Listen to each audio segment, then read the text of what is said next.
বাবা, তোমাকে এত বড় অপমান করে গেল, তুমি কিছুই বললে না?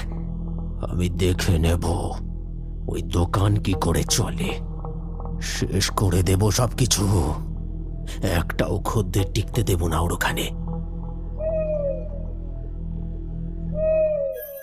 না জানি আজ সন্ধ্যায় চপমহলে কি সর্বনাশ অপেক্ষা করে আছে।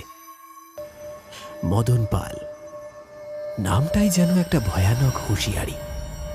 এই নামটাই যেন গ্রামের লোকের গায়ে কাঁটা ধরিয়ে দেয়। রাগে অন্ধ বদমেজাজি, নিজের কথা ছাড়া কিছু বোঝে না সে। যার সাথে খাপ খায় না তাকে শত্রু ভেবে বসে, আর শত্রুর পরিণতি ভয়ঙ্কর। শোনা যায় তার পথে বাধা দিলে খুন করতেও পিছপা হয় না মদন পাল।